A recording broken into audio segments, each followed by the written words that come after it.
And now physical accessibility has a universal design. It's a universal design that means building and designing environments, services, products that can be used by all people with no exception at all. We need to be aware that what is good for people with disability is good for everybody, right? Let's set an example. For example, if I make a ramp, if a corner, who uses this? We say people that are with the trolleys of the babies, of course, people that have their backpacks with wheels to school, for example, people that use skateboards, people that use bikes, and suddenly we have a people in wheelchair that, of course, is using this ramp, right?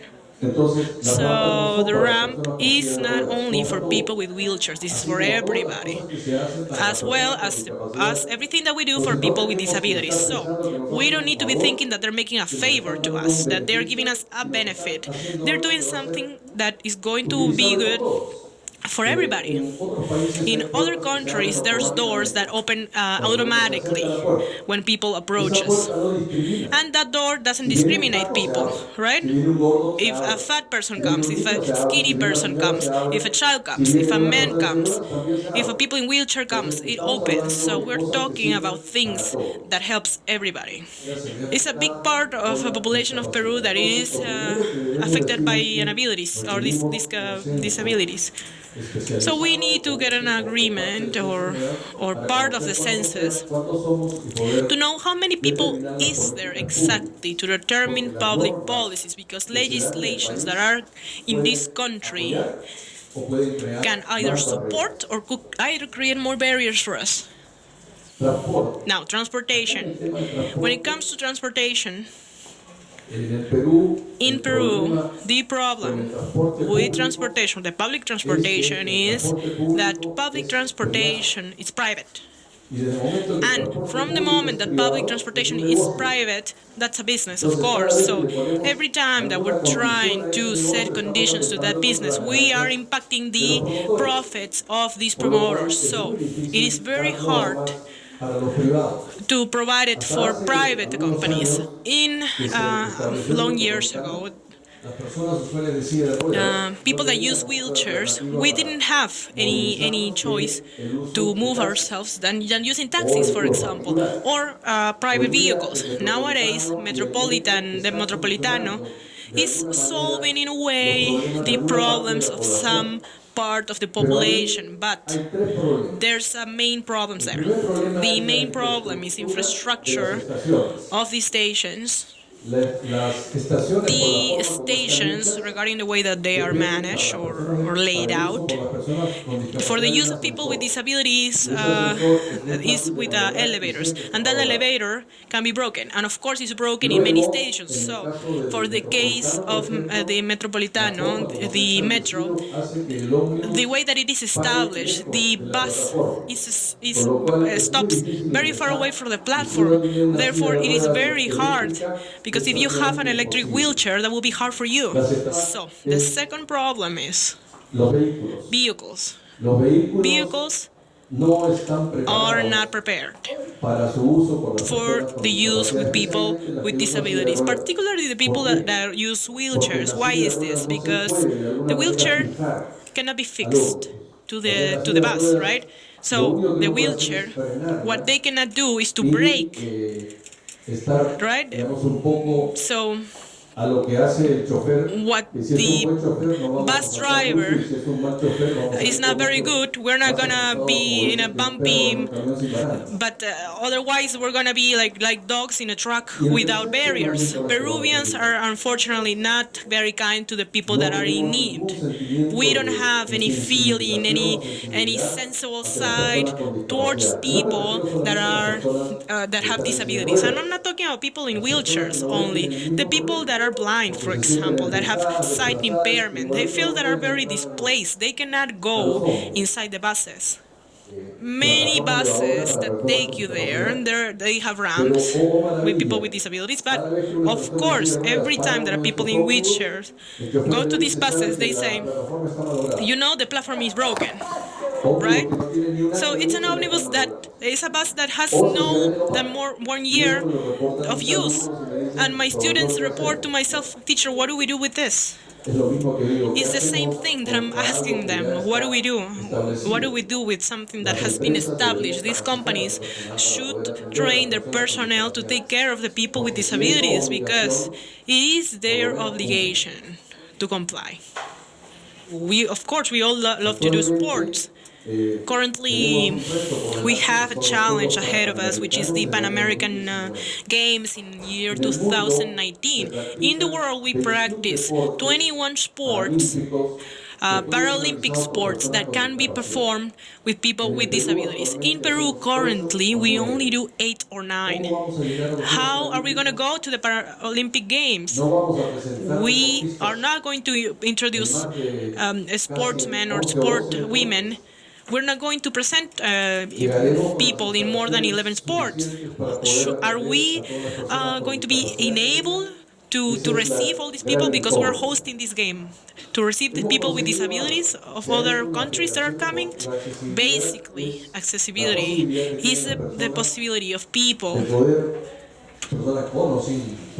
with disabilities and without disabilities, of course, that we need to understand this space, that we need that space that we need to enter, and we need to be evacuated, or in a case of emergency, for example, in case of any disaster. For example, Larcomar, let's talk about this news that was recent. What happened if there was a people with disability there? There was a fire there. What would happen? They would die. They would have died. The other day in my university, there was a drill of earthquake drill. I was the first victim because in a moment I was in a 6th floor and nobody remembered that I was there. So, and I didn't have a parachute, So, urban spaces are the places where people are working, are living, and develop most of the social life and collective life.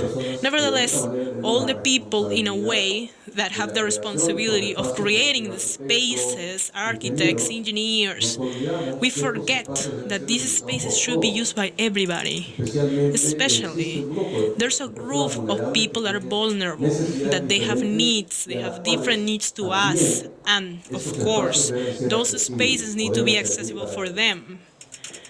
So, this accessibility that we need in all spaces, in all public spaces, particularly the private or public spaces, is the one that are going to allow us to make ourselves more sensitive, to integrate, to live in society with people that do not have disabilities, and it's going to allow us to act an equality of opportunities. Otherwise, it's going to be very hard that this happens.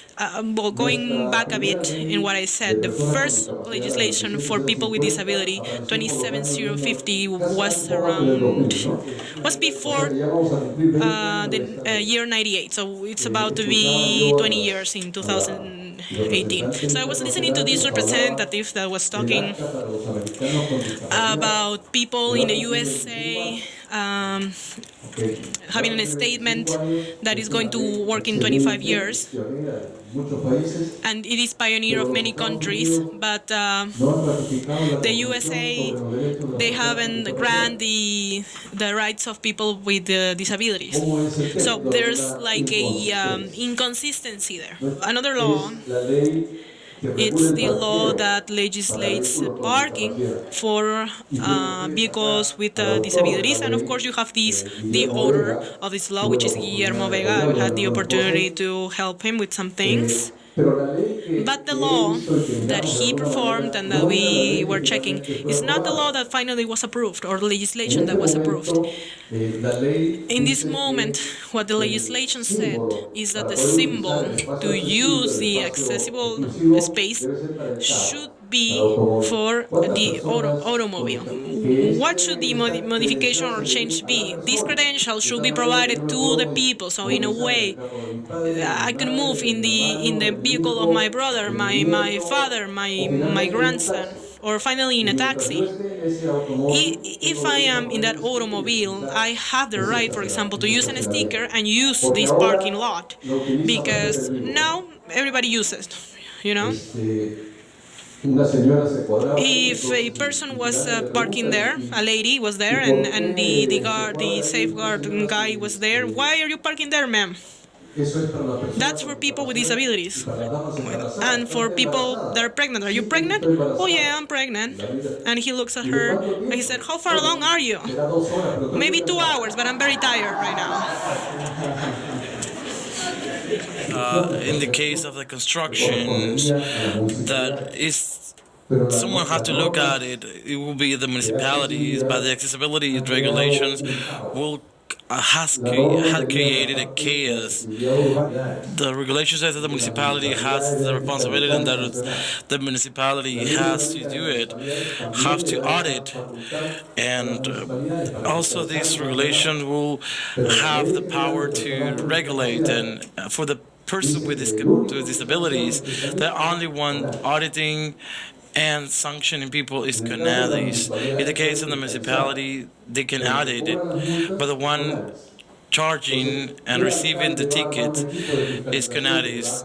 So it will be more expensive for the municipality. Will bring up a team to get people, to find people that are not complying with the law, and CONADIS is actually charging for it. But it's not really logical on the general law for the people with this person with disabilities. The disposition on audit, on sanction is so complicated that we have, I think this since 2012. It's been 4 years and we haven't been, nobody has been fined or received a ticket or any infraction to the law or no compliance to the general law for person with disability. That has to be modified. Regarding accessibility, we can say we can keep talking every single aspect and give more examples and what is happening, what is not happening.